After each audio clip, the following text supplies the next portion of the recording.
So in this session, I want to talk about some of the principles when you're creating a book, some things to be keeping in mind. The first one, who are you writing to? In publishing, they like to say, who is your audience? I will tell you, I spent decades in publishing, and I would frequently say to the writer, who's the audience for this?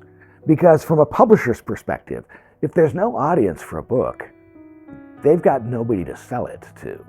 And so think about that. Think about, okay, who's the audience? It has to be fairly specific. As a matter of fact, I always tell the writers that I work with, pick somebody and write to them so that this feels as though you are writing to an individual. You know why that's helpful? Your book is going to be read by individuals. I mean, when was the last time you sat in a group somewhere and you all read a book out loud to each other? You were probably in grade school when the teacher was reading to you. Books are read by individuals. So write your book to an individual, but figure out who the audience is. And a second thought, think about what need you are writing to, or what problem you're writing to. Nonfiction in our country tends to be written on a problem-solution basis, or if you prefer, on a question-answer basis. So if you think about it, it is somebody has the problem of, I want to lose weight, and you're offering the solution of here's how you lose weight. Or somebody's asking the question, how can I lower my cholesterol? And you're answering their question. Here's the 10 steps to lowering your cholesterol. The fact is, in our spiritual walk, people have problems. They have questions that they're at. How can I grow closer to God? How can I grow up in Jesus? How can I develop a better prayer life? How can I demonstrate Christ to my family better? How can I understand these difficult scriptures? When you're writing to somebody, you are writing to a specific audience, and you're writing to meet specific needs, or to answer specific questions, or to offer solutions to problems. That's one of the reasons why I will say to people, if I ask you what your book's about, you should be able to tell me in a simple, non-technical sentence. When I'm at a conference somewhere, and somebody starts telling me this story, and I'll stop them. Wait a minute. Tell me, what's your book about? I always want them to be able to give me a simple answer.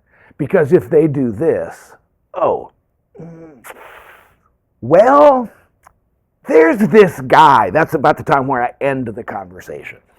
The fact is, I need a simple, non-technical sentence which tells me this is what my book is about. For some people, they can simply offer the title or the subtitle, which kind of gives us a direction. We know what the book's going to be about.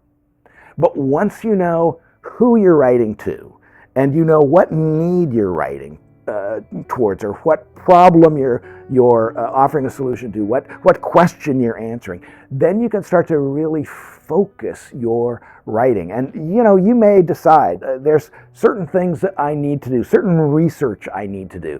In other words, I can answer a bunch of the question, but there's this chunk over here that I don't really know about.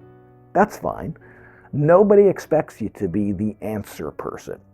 They expect when you write that you are going to write about something that you know, but you may not know everything. So spend some time researching, doing some filing, figuring out what is it that I want to say. And that's part of the creative process of writing a book, is determining what else do I need to know? What else do I need to include?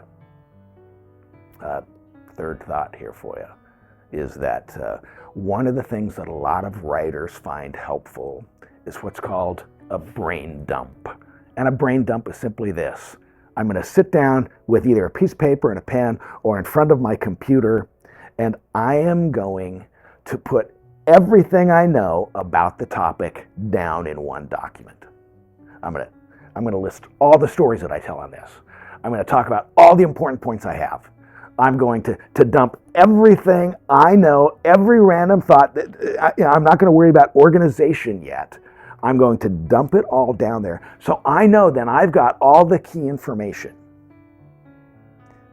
Then when that's done, I'm going to take all that, I'm going to go back to my outline, and I'm going to figure out, where do I need to put these? Where do they fit?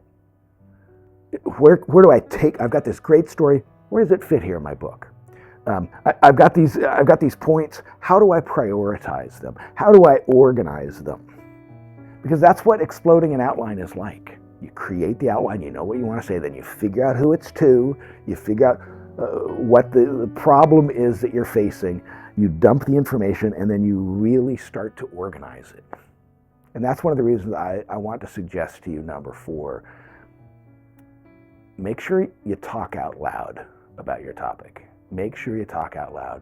You know, there's a trick that editors do. That they will, when there's a problem passage in a book, they will read it out loud, because our ear will tell us when something doesn't sound right. Over my career as an agent, 25 years as a literary agent, I represented hundreds of books. I did 1,000 book contracts. Some of them were fiction. And one of the things I would say to novelists all the time was, when you come to a passage, read it out loud. As a matter of fact, you know, there's a number of writers, they will tell you they've never published anything they haven't read out loud. Because by saying it out loud, their ear tells them when it doesn't sound right and they need to go back and fix it. So creating that, figuring out who it's to, being able to get all that information, organize it, speaking to the need, and then saying it all out loud so your ear will tell you that it sounds true. And that's how you get to the basics of a book. We'll go on and talk about some more questions here in the future, but I wanted to make sure you understood the basic process of creating a manuscript.